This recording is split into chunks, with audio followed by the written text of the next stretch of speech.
Hello, hello! My name is Callista, and welcome back to Her Story. In the last episode, we discovered that Simon's body was in the cellar the whole time, but we don't know how or why he was killed. Hopefully, we'll be able to dig up some more information on that. Now, let's see. Present. Aha.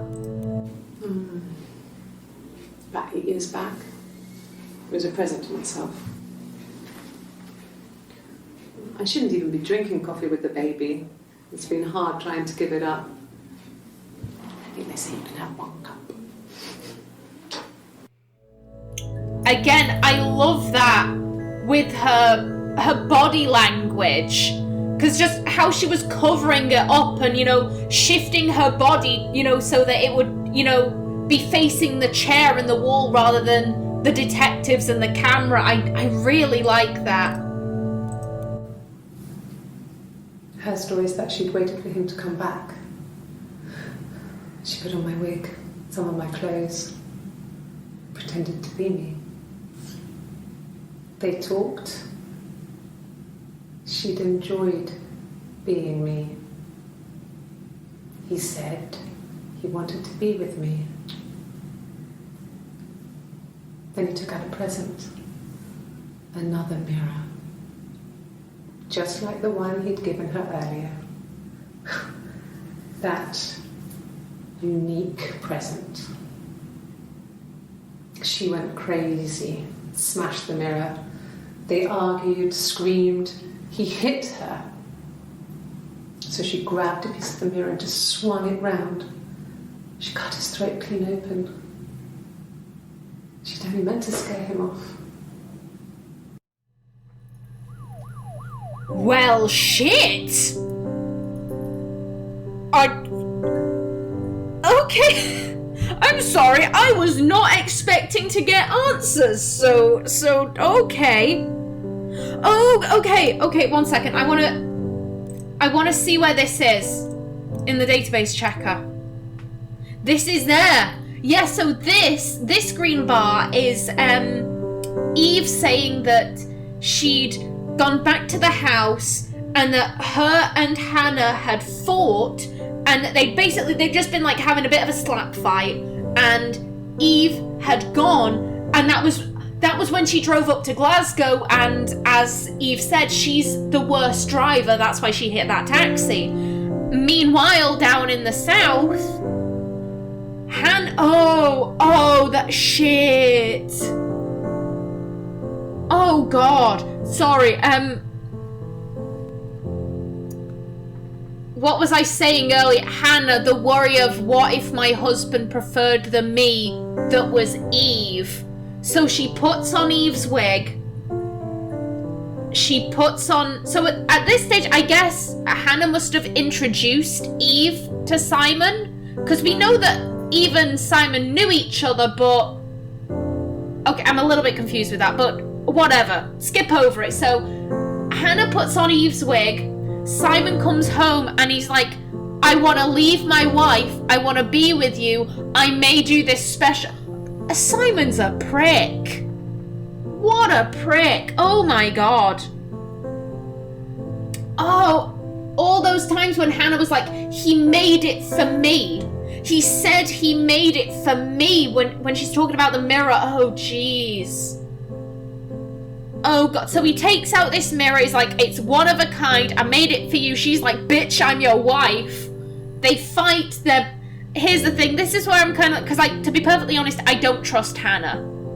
I don't trust Hannah a jot. So Hannah is claiming that, oh, he started beating me and I just grabbed the piece of the mirror and it was an accident. It was a complete accident. I don't necessarily believe that.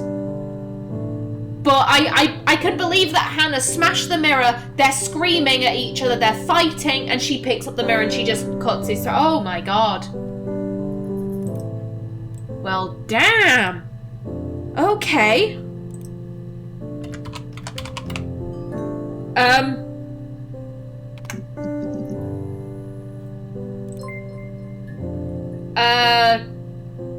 SB, how's it going down there? You done?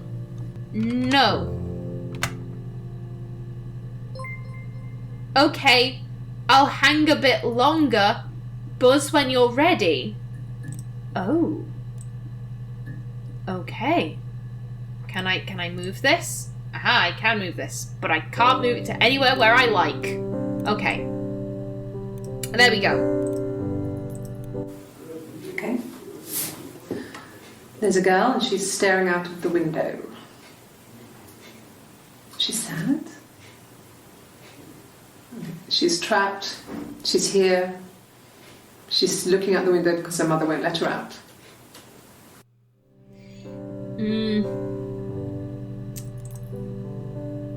So I'm assuming this is how we end the game, but I want to be perfectly honest, it's I don't know.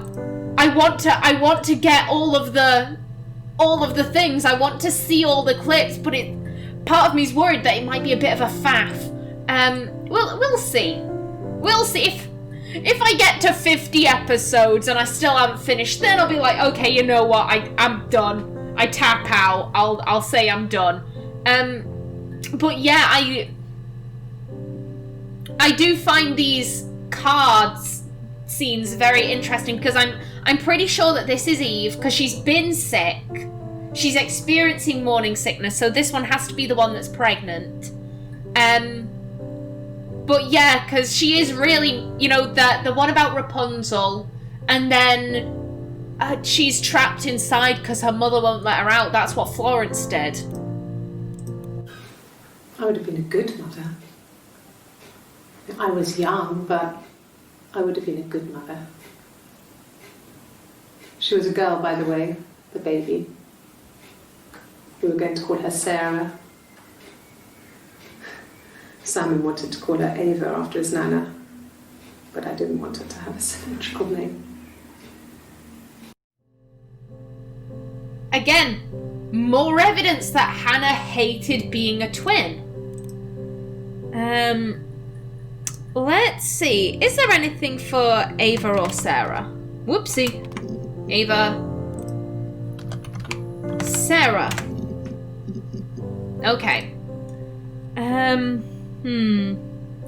Let's see. Simon's parents. I want to see if there's anything more on them. Aha. Oh! Wait. Pardon?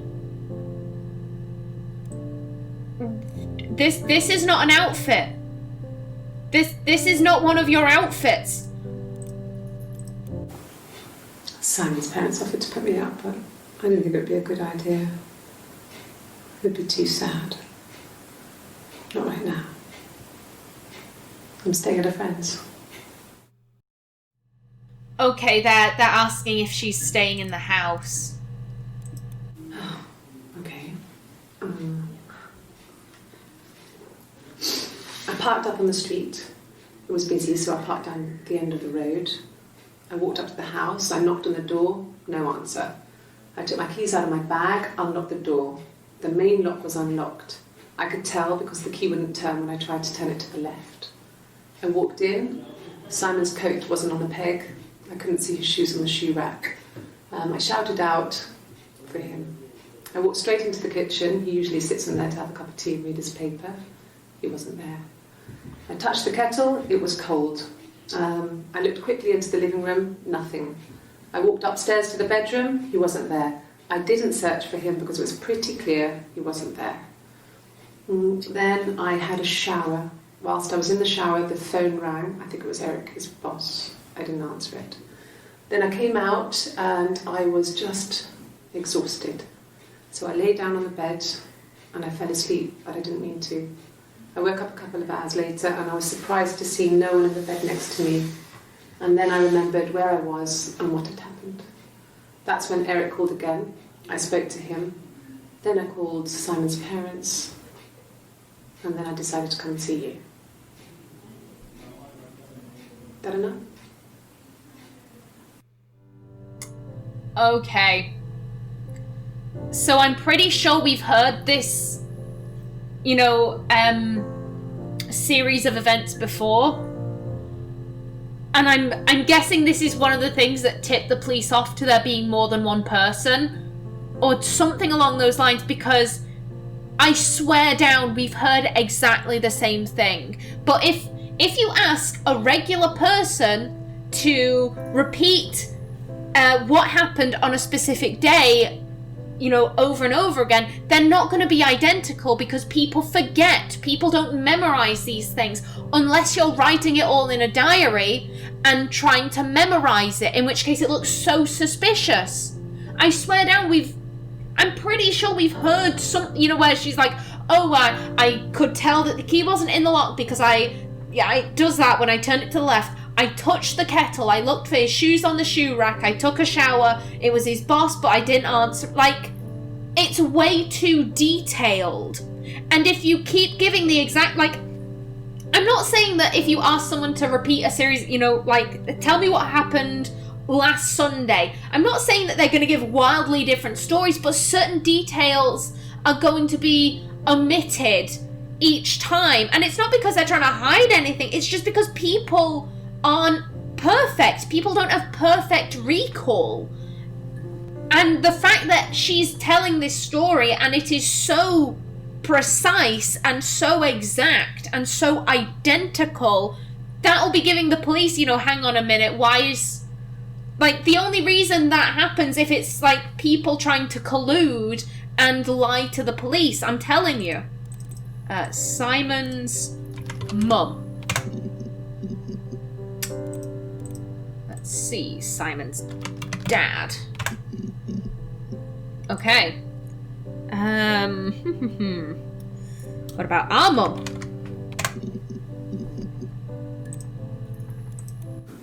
Yeah, when I was at school. I worked part-time in the front shop. It was sort of an extended family thing. My dad used to work there, my mum worked there before I was born. I took care of paperwork, filing, typing out invoices, that kind of thing. It was a good job for a girl back then. I didn't work a till or anything though. I was quite shy, so I wouldn't have liked to have worked a till. Yo, I feel you there. Mum and Dad had never had any reason to notice. They were always busy. If Hannah was eating a lot, they didn't mind. She didn't put on any weight. That girl has a healthy appetite. If they heard us talking in the attic, they just thought it was Hannah playing one of her games, and that Eve was our imaginary friend. Once, she was already up and dressed and ready to go to school, and I snuck down for a piss. Mum saw me in my underwear, she went mad. Get dressed this instant! So I ducked into our bedroom, and seconds later, out came Hannah, dressed and ready. Mum was amazed.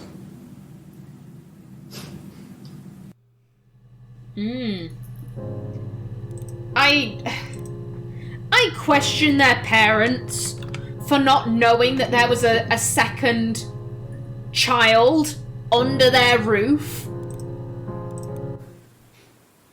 No. The whole thing was wrong. The bags, I think they were from our kitchen, you can probably check that. We never go into the cellar. It's just a place we put things we don't need. Dad used to grow mushrooms there. The bags were taped up. I think it was parcel tape, but I think it was ours. Okay. Okay, I'm writing down some stuff. Okay, there we go. Yeah, I think she was just talking about how they found the body. I do find that the cellar's just the place that we put things we don't need. We don't need Simon anymore. They said it was food poisoning. There was something in the food they ate. My dad liked to pick mushrooms, grow them too. They said it was the mushrooms. It was hard to believe. death caps.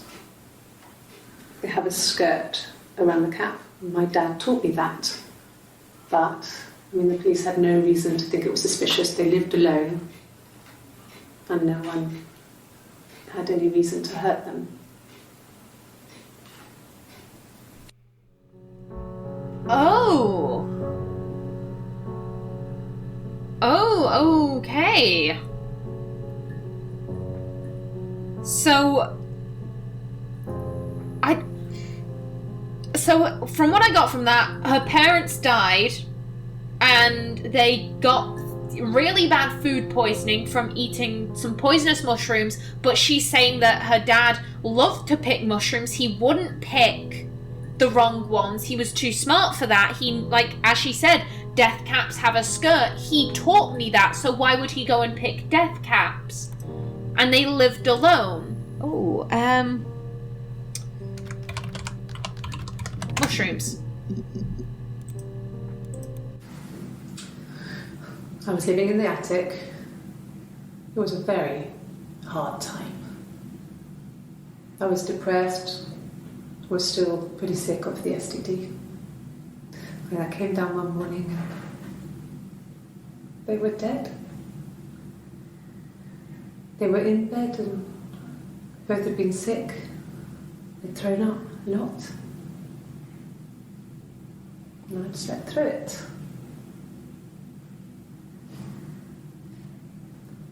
The police said it was the mushrooms they ate. Dad was a mushroom expert.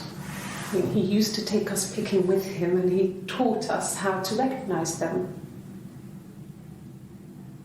And there's no way he would have picked death caps.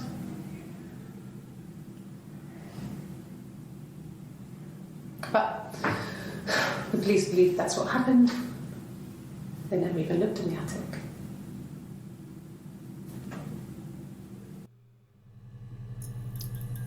I don't know what to make of that.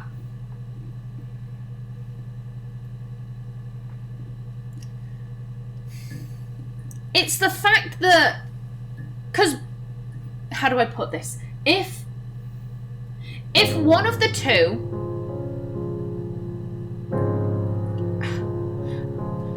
part of me is like, well, clearly one of the two killed them. One of the two snuck death caps into their food when they weren't looking. But here's the thing, both of them are saying Dad was a mushroom expert. Why would he pick them? I don't understand. So both of them are effectively saying it is out of character for him to pick those mushrooms. That couldn't possibly be the case. However, if you had killed him by, poisoning their food with the incorrect mushrooms, wouldn't it make more sense for you to be like, oh, well, his eyes got worse and maybe he didn't notice? You'd be agreeing with the police, not being like, this is highly suspicious. I actually want to play this again. I was living attic, hard time. Came down one morning, they were dead, sick, thrown up. Dad used to take us picking with him and he taught us how to recognise them. There's no way he would have picked death caps. Okay. They said it was food poisoning. There was something in the food they ate. My dad liked to pick mushrooms, grow them too. They said it was the mushrooms. It was hard to believe. Death caps. They have a skirt around the cap. My dad taught me that. But, I mean, the police had no reason to think it was suspicious. They lived alone. And no one had any reason to hurt them.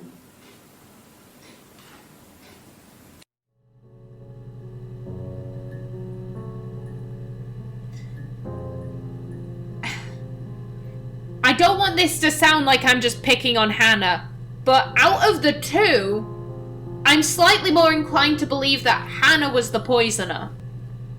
Just because, like I said, Eve is saying this makes no sense. He was an expert. He wouldn't have picked death caps. She's the one being more vocal in this is bullshit. Like, why would he do this? Whereas Hannah's kind of like, It was hard to believe, but they lived alone, no one had any reason to hurt them, so he must have just picked the wrong mushrooms. Like, she's the one that's behaving more suspect, in my opinion. Okay, let's see, what's next? Steal. Nothing there. Okay, books.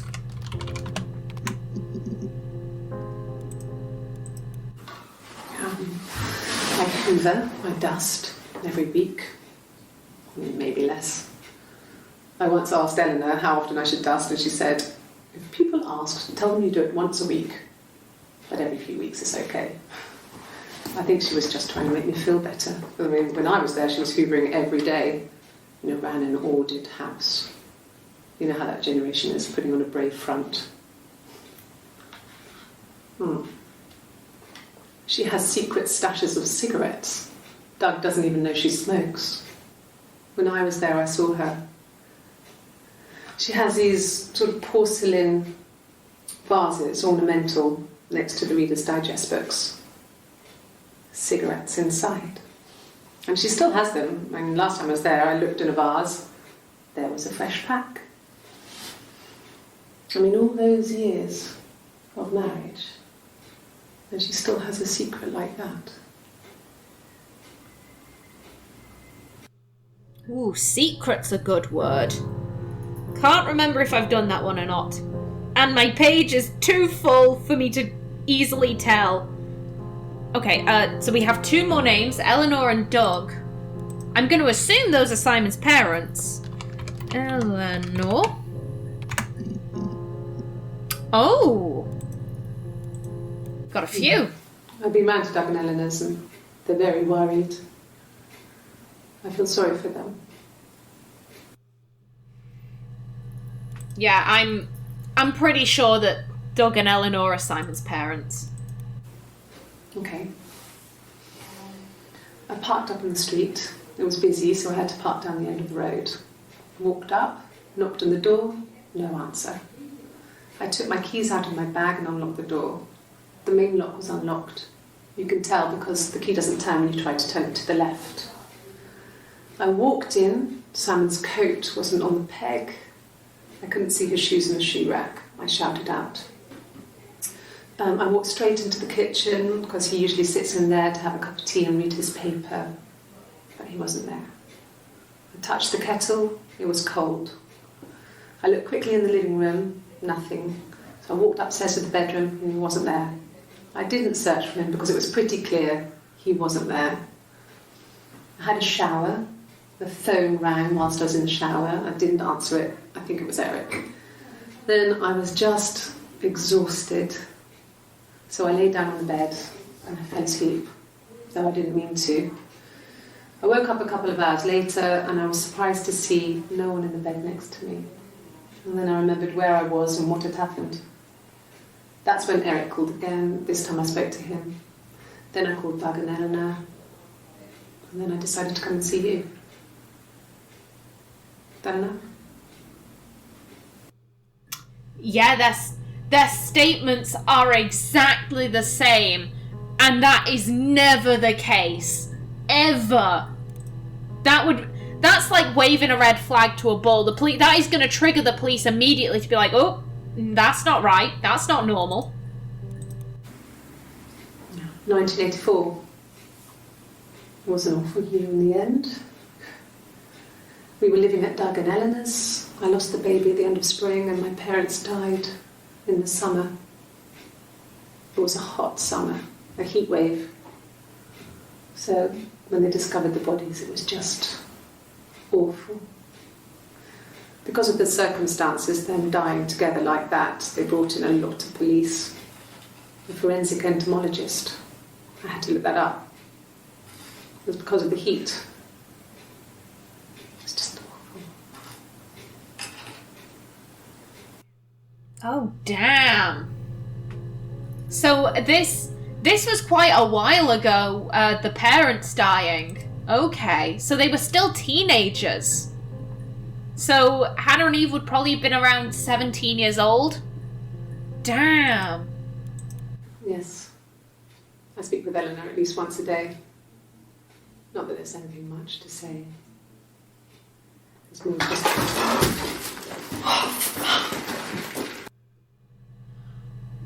Hold up. Did I never put the thing down here. Oh. Oh. That's why she's in a police t-shirt. She were clumsy. Okay, well, that makes sense. That finally makes sense. Thank you. I'll you know what, I'll add this to the session.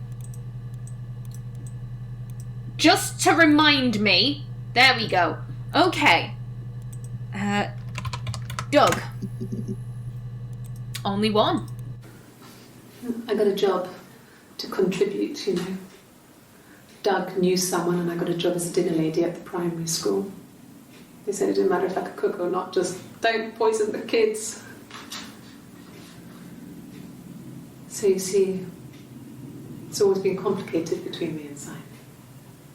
It's never just been the two of us. There's always been pressure. Ooh.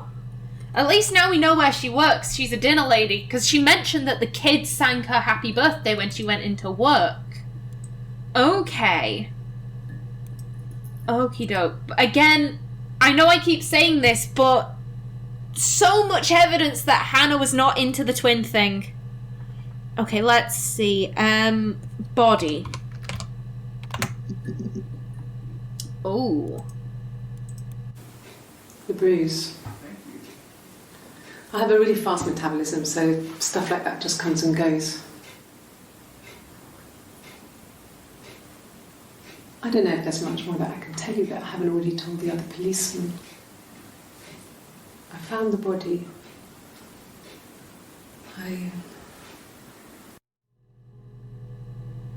Okay, so Eve mentioned that she hit Hannah.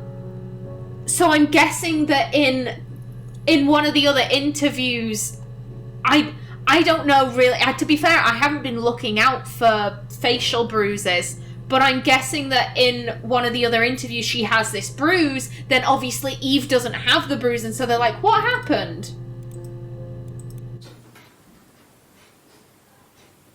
His body. It didn't look real. And his throat. It looked like his throat had been cut.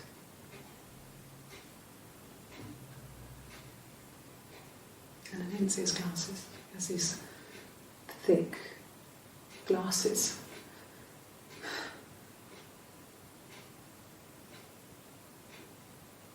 He doesn't always wear.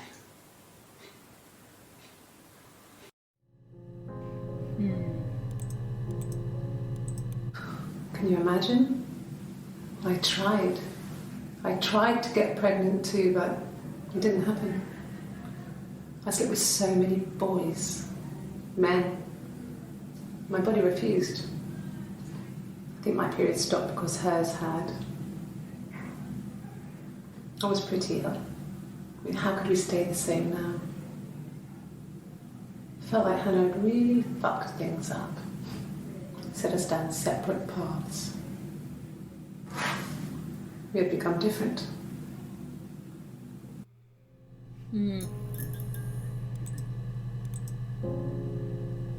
Cellar.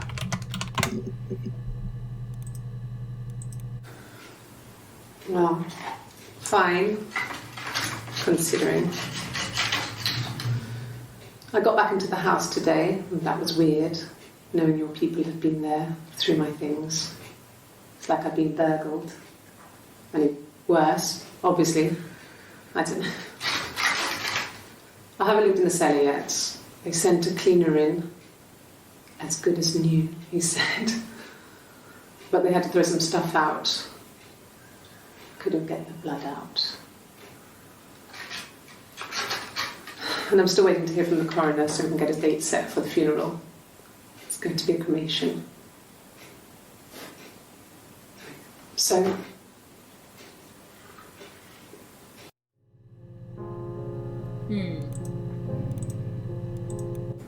it happened very quickly. We hardly had to talk to each other. We agreed almost silently. The baby was what mattered. We'd help each other. We cleaned up. We bagged up the broken mirror, her clothes. They're gone. We took him down to the cellar. We knew we had an alibi, and we wanted the body to be found later. We wanted to have suspicion on us so we could then disprove it rather than have it linger. Better to keep the body in the house than risk being seen with it. The watch, that was my touch to make sure the alibi stuck. Oh, that is clever. Okay. We got a lot of answers in today's episode. Oh, we are rapidly filling out this bottom shelf. Although we have all of this. Oh.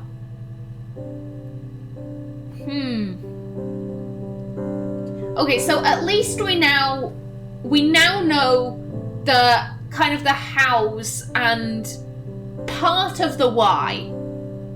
I feel like I said, I think it's pretty obvious that, you know, Simon is the father of Eve's baby. And, you know, the whole thing with him really just, you know, I don't know with Simon. I can't tell if he's in love with either of these women, if he's in love with Hannah, if he's in love with Eve, if maybe he wants to raise the baby, so he's like, I need to keep Eve sweet so that she doesn't just bugger off with my kid. I don't know, but either way, he gives this present to Hannah. It's one of a kind. I made it just for you. I love you, blah, blah, blah. We'll get through this. Hannah waits for him to come home. She's wearing Eve's clothes, wearing her wig. They're identical. Simon thinks this is Eve, and he gives her the exact same mirror. They fight, his throat gets cut, and Eve returns from Glasgow, and together they come up with this plan to hide the body in the cellar. And they bag up all of the, like she said, the mirror, the clothes, they bag that all up, they get rid of them, and then they report him missing. They then report the body as being found, and they make themselves look purposefully suspicious so that they can then turn around and be like, aha, alibi. Which I do think is clever. The idea that having suspicion just kind of lingering on them for an indefinite amount of time is going to be a lot worse than like an initial burst of intense suspicion that they can then disprove rather quickly. That is clever. So we do know what happened to Simon, but there's so much red. There's so much red. I want to see. I don't want to miss anything. So yeah, I don't think I'm gonna go for the chit chat option, telling whoever SB is that we're done until either I've completely filled out this or until I get completely stuck. I think that's what I'm gonna do. But we are finished for today's episode, so please remember to like if you enjoyed, leave a comment below, and if you wanted to subscribe, it would be very much appreciated. I've been Callista. Thanks for watching, and see you in the next episode.